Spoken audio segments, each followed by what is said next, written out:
ಹಸಿಮೆಣಸಿನ್ಕಾಯಿ, ಅದ್ರ ಜೊತೆಗೆ ಹಾಗಲಕಾಯಿ, ಜವಳಿಕಾಯಿ, ಬೆಂಡೆಕಾಯಿ ಎಲ್ಲ ಹಾಕ್ಕೊಂಡು ಉಪ್ಪನ್ನು ತಕ್ಕಷ್ಟು ಮೊಸರು ಹಾಕಬೇಕು.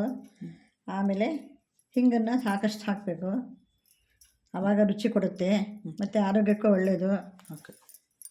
ರುಚಿ ಇರುತ್ತೆ ಅದು ಚೆನ್ನಾಗಿ ಬಿಸಿಲಲ್ಲಿ ಒಣಗಿಸಿಟ್ಬಿಟ್ಟು ಒಂದು ದಿವಸ ಒಣಗಿಸಿ ಮತ್ತೆ ರಾತ್ರಿ ಪುನಃ ಮೊಸರಿಗೆ ಹಾಕಬೇಕು. ಆಮೇಲೆ ಎಲ್ಲ ಕ್ಲೀನಾಗಿ ಎಲ್ಲ ಸೇರೋ ಹಾಗೆ ಕೂಡೋ ಹಾಗೆ ಬೇರೆ ಕೆಳಗೆ ಮಾಡಬೇಕು, ಕೆಳಗೆ ಬೀಳಿಸಬಾರ್ದು. ಆಮೇಲೆ ಮೊದಲನೇ ದಿವಸ ರಾತ್ರಿ ಇದನ್ನು ಹಿಂಗೆ ನೆನೆಸಿಟ್ಬಿಟ್ಟು ಬೆಳಗ್ಗೆ ಇದನ್ನೆಲ್ಲ ಹಿಂಡ್ಬಿಟ್ಟು ಒಂದು ಸ್ಟೀಲ್ ಪಾತ್ರೆ ದೊಡ್ಡ ತಟ್ಟೆಯಲ್ಲಿ ಪರಾತದಲ್ಲಿ ಇಡಬೇಕು ಬಿಸಿಲಿಗೆ. ಅದು ಒಣಗಿದ ಮೇಲೆ ಮತ್ತೆ ರಾತ್ರಿ ತೆಗೆದಾದರೆ ಮತ್ತೆ ಅದೇ ಮೊಸರಿಗೆ ಹಾಕಬೇಕು.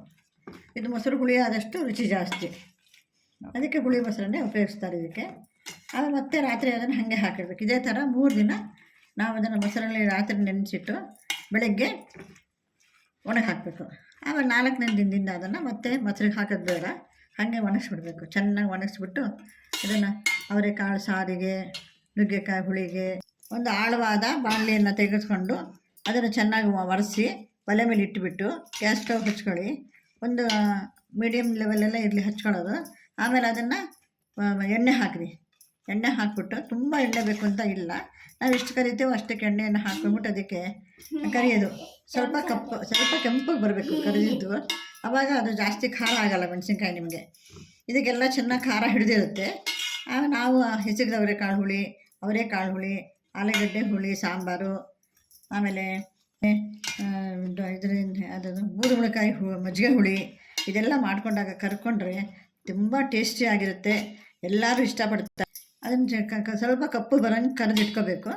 ಆಮೇಲೆ ಅದನ್ನು ಮಜ್ಜಿಗೆ ಹುಳಿ ಜೊತೆಗೆ ಇದನ್ನು ಕಾಂಬಿನೇಷನ್ ಮಾಡಿಕೊಂಡು ನೆಂಚ್ಕೊಂಡು ತಿಂದರೆ ತುಂಬ ಸ್ವಲ್ಪ ಕಪ್ಪು ಬಂದರೆ, ಮೀಡಿಯಮ್ ಕಪ್ಪು ಬಂದರೆ ಚೆನ್ನಾಗಿ ಟೇಸ್ಟಿಯಾಗಿರುತ್ತೆ, ಗರಿಗರಿಯಾಗಿರುತ್ತೆ.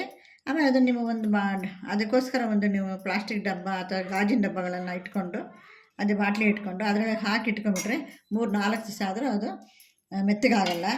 ಆಮೇಲೆ ಮಜ್ಜಿಗೆ ಹುಳಿ ಎಲ್ಲ ಜೊತೆ ನೆಂಚ್ಕೊಂಡು ತಿಂದ್ಬಿಟ್ರೆ ವಾಹ ಏನು ರುಚಿ ಇರುತ್ತೆ ಗೊತ್ತಾ. ಇನ್ನೂ ಬೇಕು ಅಂತೀರ ನೀವು.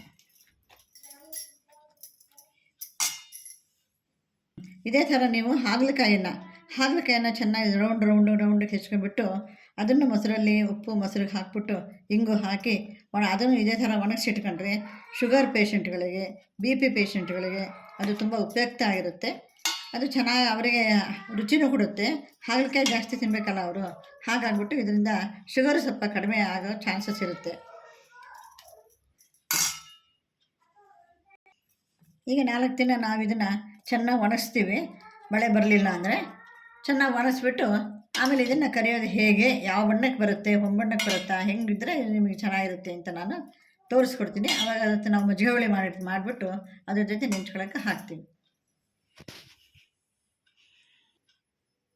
ಈ ವಿಡಿಯೋವನ್ನು ನೋಡೋದಕ್ಕೆ ನಿಮಗೆ ಧನ್ಯವಾದಗಳು. ಇದೇ ಥರ ಸಬ್ಸ್ಕ್ರೈಬ್ ಆಗಿರಿ, ಲೈಕ್ ಮಾಡಿ, 4 ಜನಕ್ಕೆ ಶೇರ್ ಮಾಡಿ.